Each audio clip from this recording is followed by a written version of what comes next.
presentation is going to be about how to advocate for Israel in one of the most Jewish cities in the world. So I grew up in a small community in Israel named Ma'ale Shomron. I grew up waking up to this beautiful view, not knowing anyone that was somewhat different than what I am. They were all Jews in my community, the same political views, same love for Israel. And for the first 18 years of my life, I lived my life surrounded by people who love Israel just as much as I did.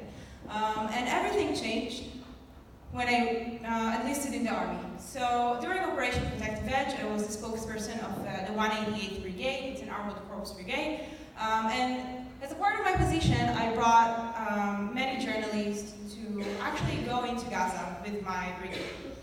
One of them was a very senior representative of one of the American and English-speaking news agencies.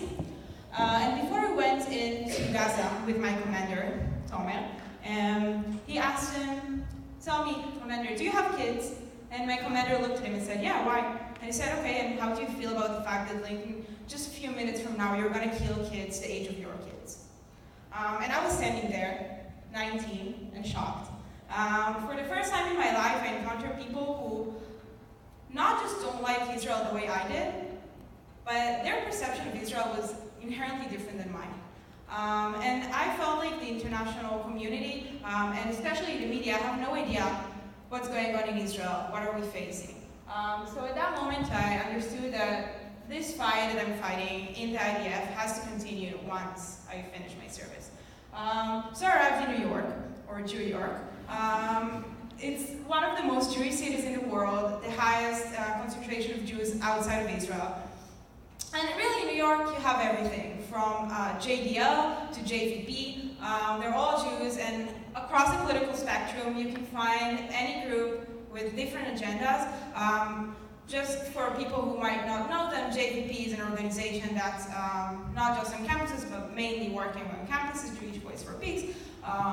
They advocate for not only what they define as Palestinian rights, and we can maybe talk about it later, but also the elimination of the state of Israel as a Jewish state. JDL is a right-wing Jewish organization that's also very active in New York. And then I came to Columbia University.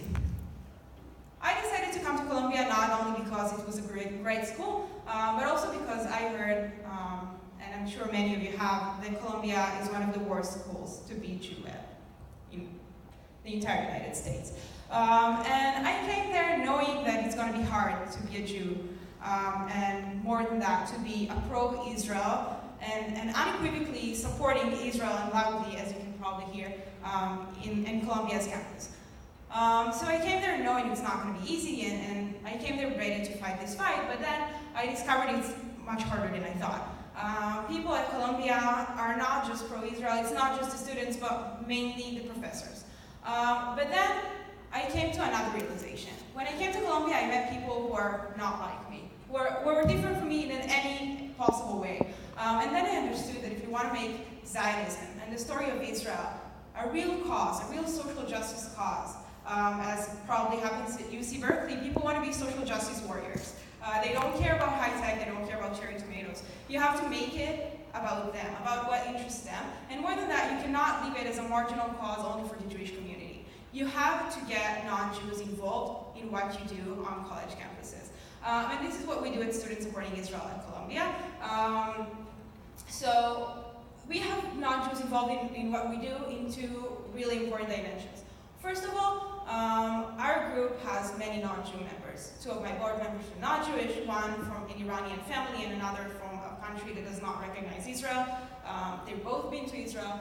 And I think it's really important for us to have people active on campus supporting Israel, not because they know we have Nobel Prizes, because we have cherry tomatoes, because they completely understand that supporting Israel is the right thing to do.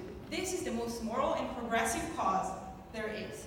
It's a nation of people that after 2,000 years of persecution managed to liberate itself from the shackles of persecution, of discrimination, and come back to its homeland and achieve sovereignty. So we have these people who are not Jewish, who advocate for Israel more profoundly, loudly, and proudly than probably most people I know in Israel. So this is one dimension that's really important. But another thing I want to share with you is an obligation we have as Jews, an obligation we have as Zionists. It's not just getting these non-Jewish students involved. We are people who managed to achieve self-determination for their nation after 2,000 years. It's not just we have to get other non-Jews involved just to help us. We have the obligation to help them. So there are many groups across the Middle East and across the world who are currently having the same struggle that we had before establishing the State of Israel. And I feel, and we at SSI feel, that it's our commitment to do that. So we host many events. As you can see here, it's a Maori flag and a Kurdish flag. And we are hosting speakers who are members of communities that are fighting this fight as we speak. They have not yet to reach self-determination for their people. And this is our commitment as a nation of people who actually did that. Zionism is maybe the only case in history that we managed to achieve self-determination for persecuted people after 2,000 years. So maybe even more than getting non-Jews involved in what you do to benefit Israel, this is our commitment as the most moral and just cause in the world to help other minorities. So this is what we do. As I said, we did it with the Maori, with the Kurdish. We hosted a Native American to speak about their struggles. And what I found out is not only that we inspired them, and they are inspired by Zionism, they inspire us. And they give us the tools, and they show us their struggle.